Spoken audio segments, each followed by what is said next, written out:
ഉത്സവത്തിനായി ഒരുങ്ങി ഇരിങ്ങാലക്കുട. മേളവും ആനയും ആരവവുമായി 10 ദിനങ്ങൾ. മെയ് 8 മുതൽ 18 വരെയുള്ള 10 നാൾ. മേളപ്പെരുക്കവും ചങ്ങലക്കിലുക്കവുമായി കൂടൽമാണിക്യം തിരുവുത്സവം കൊടിയേറിക്കഴിഞ്ഞു. ഒന്നാം ഉത്സവമായ കൊടിപ്പുറത്ത് വിളക്ക് മെയ് 9 അകത്തും പുറത്തുമായി 2 വേദികളിൽ ഉച്ചതിരിഞ്ഞ് ഒട്ടനവധി കലാപരിപാടികൾ നടക്കുന്നുണ്ട്.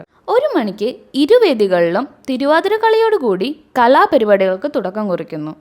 അകത്തുള്ള സംഗമം വേദിയിൽ തിരുവാതിരക്കളിക്കു ശേഷം 2:40 സോപാന സംഗീതം, 1:15 കീർത്തനാലാപനം, 3:50 മുതൽ 4:20 വരെ മോഹിനിയാട്ടം, 4:25 ശേഷം ശാസ്ത്രീയ നൃത്തം, 5:15 സംഗീത സപര്യ, 6:20 മോഹിനിയാട്ടം, 7:25 മുതൽ 8:25 വരെ ഭരതനാട്യം, തുടർന്ന് 8:30 മുതൽ തുടി ഇരിങ്ങാലക്കുട അവതരിപ്പിക്കുന്ന സ്വരലയ സംഗമം എന്നീ പരിപാടികളാണ് നടക്കുന്നത്.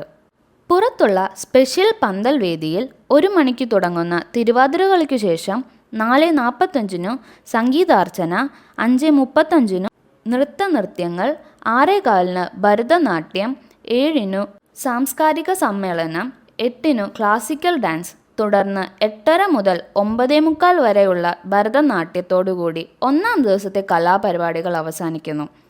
മേളപ്രേമികൾക്കായി രാത്രി 9:30 മുതൽ വിളക്ക് പഞ്ചാരിമേളം ഉണ്ടായിരിക്കുന്നതാണ്. രണ്ടാം ഉത്സവ ദിനത്തിൽ രാവിലെ 8:30 മുതൽ ശീവേലി പഞ്ചാരിമേളവും ഉച്ചതിരിഞ്ഞ് 1 മണിക്ക് ഇരുവേദികളിൽ തിരുവാതിരക്കളിയോടുകൂടി കലാപരിപാടികൾ തുടങ്ങുന്നു. പുറത്തുള്ള സ്പെഷ്യൽ പന്തൽ വേദിയിൽ തിരുവാതിരയ്ക്കു ശേഷം 4:45 കീർത്തനാലാപനം, 5:15 വില്ലിന്മേൽ തായമ്പക, 5:50 നൃത്തനൃത്യങ്ങൾ, 6:35 ഭരതനാട്യം, 7:35 കഥക്, 7:55 മുതൽ 10 വരെ ഭരതനാട്യം ഉള്ളതായിരിക്കും.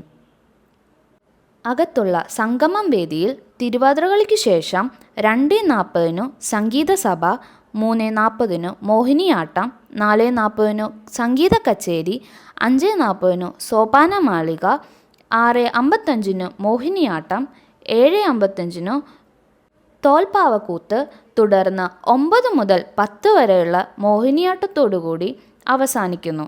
മേളപ്പെരുക്കത്തിനായി രാത്രി 9:30 മുതൽ വിളക്ക് പഞ്ചാരിമേളവും ഉണ്ടാവും. ഉത്സവവിശേഷങ്ങൾ ഇവിടെ തീർന്നിട്ടില്ല. ബാക്കി ദിവസങ്ങളിലെ പരിപാടികളും ഏതൊരു ഉത്സവപ്രേമിയുടെ മനസ്സ് നിറയ്ക്കുന്ന ഉത്സവ കാഴ്ചകൾക്കുമായി ചാനൽ സബ്സ്ക്രൈബ് ചെയ്യുക.